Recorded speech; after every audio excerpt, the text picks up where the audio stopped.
A political firestorm has erupted in Washington, threatening to tear the Republican Party apart from the inside, with President Donald Trump at the very center of the storm. In a stunning and abrupt reversal of his long-held position, President Trump has called on House Republicans to vote for the public release of documents related to the disgraced financier Jeffrey Epstein. This sudden pivot has ignited a furious public feud with some of his formerly most loyal allies, most notably Congresswoman Marjorie Taylor Greene, and has sent shockwaves through the conservative movement, raising uncomfortable questions about what secrets may lie buried in the controversial files. The drama ignited aboard Air Force One when the president made his unexpected declaration to the press. He stated that House Republicans should absolutely vote to release the Epstein files because the party has nothing to hide. He framed the entire issue as a Democrat-led hoax, a manufactured scandal cooked up by what he called radical left madmen, designed purely to distract the American public from the great successes of the Republican Party, pointing to the recent victory over a government shutdown as proof.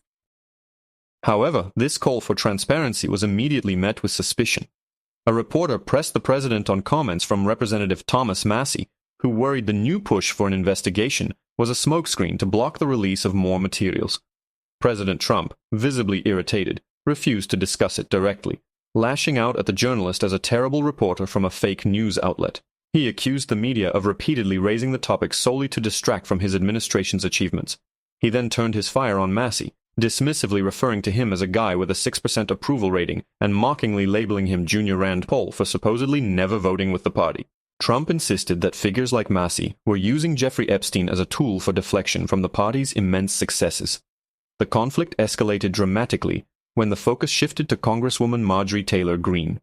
Asked about her claims that her life could be in danger due to the heated rhetoric, the president offered no sympathy. Instead, he unleashed a scathing attack, dubbing her Marjorie Traitor Greene. He asserted that he didn't believe her life was in any danger, and in a particularly cutting remark, added that frankly he didn't think anyone cared about her at all. This public denunciation marked a bitter falling out between the president and a lawmaker who had been one of his most vocal supporters. Later, in a written statement, the president doubled down, calling her a lightweight congresswoman and employing a bizarre metaphor that green grass turns brown when it starts to rot. He accused her of betraying the Republican Party by shifting left, referencing a poor performance on a talk show, and claiming she had revealed herself to be a rhino, or Republican in name only, lumping her in with Thomas Massie as a phony politician. In response, Congresswoman Greene did not back down. She went on the offensive, publicly questioning President Trump's commitment to his own principle of America First. In a widely publicized CNN interview, she directly addressed the president's fierce opposition to the full release of the Epstein materials. When asked if she believed the files contained something the president did not want the public to see, Greene chose her words carefully. She explained that this was the very thing confusing so many people, recounting conversations with numerous women connected to the case who consistently told her that Donald Trump did nothing wrong. She noted that quite a few of them even told her they had voted for him. Greene stated that these were the women she wanted to see supported, and while she claimed to have no idea what was in the files, she articulated the central question plaguing observers: why fight so desperately against their publication? The interviewer reminded Greene that she had previously expressed confidence the president would not be implicated. Asked if she still held that belief, Greene reiterated her trust in the accounts of the women involved. She emphasized that she listens to the women, and they are the ones saying he did nothing wrong. She specifically cited Virginia Giuffre, one of Epstein's most prominent accusers, who had testified under oath that Donald Trump had done nothing improper, a fact also stated in her book. Greene concluded that she would continue to listen to the women, whose voices should be the loudest in this affair. This public confrontation is the culmination of months of simmering tensions. According to media reports, the rift began when the congresswoman started to vocally criticize some of the president's key foreign and domestic policy moves, from strikes on Iran to the failure to pass healthcare reform.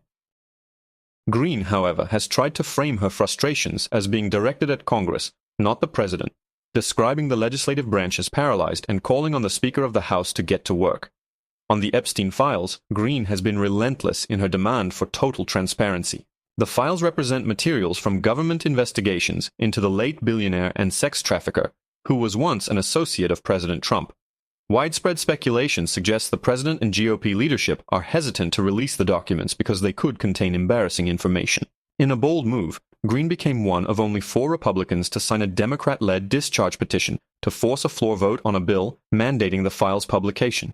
This procedural maneuver attempts to bypass the Republican leadership's own plan, which involves a more controlled process through the House Rules Committee. A significant number of Republicans are expected to break ranks and join Democrats in supporting the bill. Should it pass the House, it would then face a difficult path through the Senate and would ultimately require President Trump's signature to become law, an unlikely outcome. The process itself, however, could drag on for weeks, ensuring the controversy remains in the national spotlight. Amid the turmoil, Representative Steve Scalise attempted to downplay the feud. Scalise noted that you can see they have had disagreements, and that President Trump has disagreements with people from time to time, and is not shy about talking about it. He pointed out that over time, the president has also reconciled with some of those same people. He characterized Trump as someone who tells people what he really thinks and stays focused on getting the country back on the right track. Scalise credited President Trump with doing a phenomenal job fixing the problems he inherited from the previous administration under Joe Biden, citing high inflation, high interest rates, and high energy prices. He argued that President Trump has been tackling these issues since day one and will not be deterred by disagreements, even with some of his friends.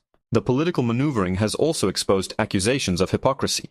A Republican representative, asked why Democrats were quiet about Epstein during the Biden presidency, blasted the opposing party.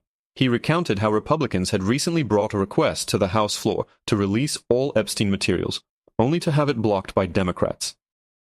He accused them of hiding the Epstein materials for 4 years, claiming that recent leaks were the result of work by Jamie Comer's Oversight Committee. He alleged that one explosive revelation showed a Democrat member of Congress texting with Jeffrey Epstein during a hearing to get advice on questions to ask, a story he claimed the media was ignoring. The debate also pulled in other prominent conservative figures. President Trump was asked about an interview media personality Tucker Carlson conducted with Nick Fuentes, a figure widely condemned for his views. Asked what role Carlson should play in the party's future, Trump was largely supportive, saying he thought Carlson was pretty good and had said nice things about him over the years. Trump defended Carlson's editorial independence, stating that you can't tell him who to interview. If he wants to interview Nick Fuentes, about whom Trump claimed to know very little, he should be allowed to do so. The president concluded that ultimately, people need to decide for themselves. This led to a follow-up question about the president's own dinner with Nick Fuentes at Mar-a-Lago several years ago. President Trump immediately distanced himself, claiming he didn't know Fuentes was coming. He explained that Fuentes was with Kanye West, who had asked to have dinner and simply brought Nick and several others along. Trump reiterated that he didn't know Nick at the time and drew a distinction, stating that for someone like Tucker, it's their job to meet with controversial people. The press conference also touched on other critical issues, including Venezuela and border security. Asked about discussing options on Venezuela with Congress, President Trump emphasized his administration's efforts to stop drug traffickers. He said he had instructed his Secretary of State to inform key members of Congress about their actions to stop drugs coming through Mexico and Venezuela. While he felt it was right to keep Congress in the loop, he was clear that their approval was not needed, his primary concern being leaks of sensitive information. When asked if other countries were helping with Venezuela, the president pivoted to immigration. He specified that the problem involves not just illicit substances, but also thousands of people he claimed the country had released into the United States, including gang members, drug dealers, and murderers. He made the explosive claim that almost the entire Venezuelan prison population has been released into the United States. He painted a grim picture but assured the public his administration is doing an amazing job of removing them. He boasted of a strong border and a thriving economy before launching into a fierce attack on the Biden administration. He argued their worst offense was allowing 20 to 25 million people to pour into the country with no checks or controls, a situation he claims his administration is now fixing. As this multi-front war of words rages on, the Republican Party finds itself at a dangerous crossroads, fractured by internal rivalries and haunted by the ghost of Jeffrey Epstein, with a crucial vote looming that could either bring clarity or unleash even more chaos.